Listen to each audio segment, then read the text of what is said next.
12 વાણિજ્ય વ્યવસ્થા અને સંચાલનનો એક ખૂબ જ પાયાનો અને મહત્વપૂર્ણ ખ્યાલ સંચાલનના કાર્યો વિશે શીખીશું. તમે બધાએ સંચાલન શબ્દ તો સાંભળ્યો જ હશે. શાળા હોય, ઘર હોય કે કોઈ મોટો વેપાર હોય, દરેક જગ્યાએ કોઈને કોઈ રીતે સંચાલન થતું હોય છે. સંચાલન એટલે શું? સાદી ભાષામાં કહીએ તો સંચાલન એટલે કોઈ પણ ધ્યેય કે લક્ષ્યને સિદ્ધ કરવા માટે ઉપલબ્ધ સાધનો જેમ કે માણસો, પૈસા, વસ્તુઓ, સમયનો શ્રેષ્ઠ ઉપયોગ કરીને બધું વ્યવસ્થિત રીતે કરાવવું. આ વ્યવસ્થિત રીતે કામ કરવા માટે સંચાલનમાં કેટલાક મુખ્ય કાર્યો કરવા પડે છે.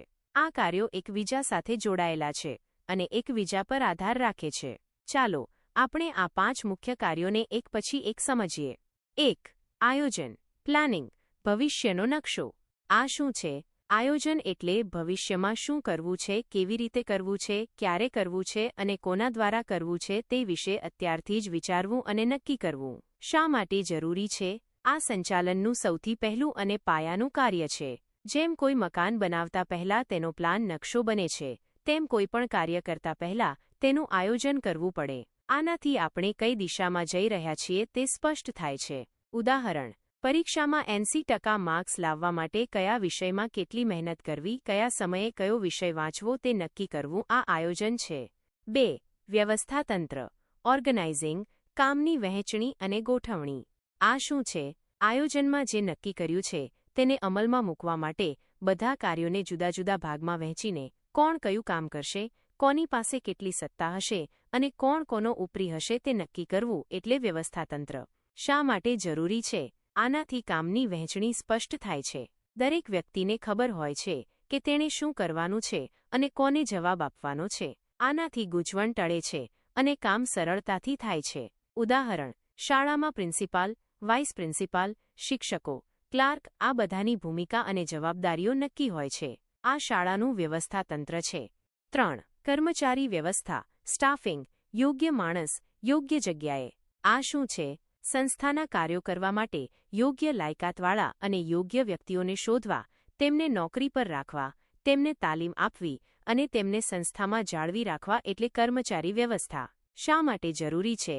કોઈ પણ સંસ્થાની સફળતા તેના કર્મચારીઓ પર આધાર રાખે છે. જો યોગ્ય કામ માટે યોગ્ય વ્યક્તિ ન હોય તો આયોજન ગમે તેટલું સારું હોય તે સફળ નહીં થાય. ઉદાહરણ: કોઈ કંપનીને નવા કમ્પ્યુટર એન્જિનિયરની જરૂર હોય તો તેના માટે જાહેરાત આપવી, ઇન્ટરવ્યૂ લેવા અને સારા ઉમેદવારને પસંદ કરવા આ કર્મચારી વ્યવસ્થાનો ભાગ છે. 4. દોરવણી, ડાયરેક્ટિંગ, માર્ગદર્શન અને પ્રેરણા. આ શું છે? કર્મચારીઓને તેમનું કામ કેવી રીતે કરવું તે શીખવવું, તેમને કામ કરવા માટે પ્રોત્સાહિત કરવા, તેમની સમસ્યાઓ ઉકેલવી અને તેમના પર નજર રાખવી એટલે દોરવણી. શા માટે જરૂરી છે? કર્મચારીઓને યોગ્ય માર્ગદર્શન અને પ્રેરણા મળે તો તેઓ ઉત્સાહપૂર્વક કામ કરે છે અને સંસ્થાના ધ્યેયો સિદ્ધ કરવામાં મદદરૂપ થાય છે. ઉદાહરણ: તમારા શિક્ષક તમને ભણાવે છે, પરીક્ષાની તૈયારી માટે ટિપ્સ આપે છે અને જો તમે નિરાશ થાઓ તો તમને પ્રોત્સાહન આપે છે. આ દોરવણી છે. 5. અંકુશ, કંટ્રોલિંગ, કામ બરાબર ચાલે છે કે નહીં તે જોવું અને સુધારવું. આ શું છે? આયોજન મુજબ કામ થયું છે કે નહીં તે તપાસવું.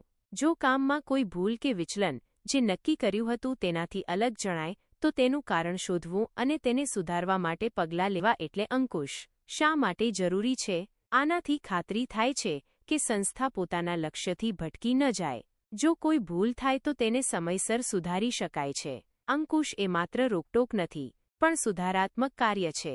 ઉદાહરણ: જો તમે પરીક્ષામાં 80% લાવવાનું વિચાર્યું હોય અને 70% આવ્યા હોય તો તમે તપાસો કે શા માટે ઓછા આવ્યા અને આગલી પરીક્ષામાં સુધારો કરવા શું કરવું તે નક્કી કરો. આ અંકુશ છે. સંકલન, કોઓર્ડિનેશન, તાલમેલ અને સુમેળ. આ શું છે? સંચાલનના આ બધા કાર્યો આયોજનથી અંકુશ સુધી એકબીજા સાથે સુમેળ અને તાલમેલમાં હોવા જોઈએ. જો તેઓ એકબીજા સાથે મળીને કામ ન કરે તો સંસ્થા સફળ ન થઈ શકે. આ તાલમેલને સંકલન કહેવાય છે. શા માટે જરૂરી છે? સંકલન વિના જુદા જુદા વિભાગો પોતપોતાની રીતે કામ કરે અને તેનાથી ગૂંચવણ ઊભી થાય. સંકલનથી બધા કાર્યો એકસાથે એક દિશામાં અને કાર્યક્ષમ રીતે થાય છે.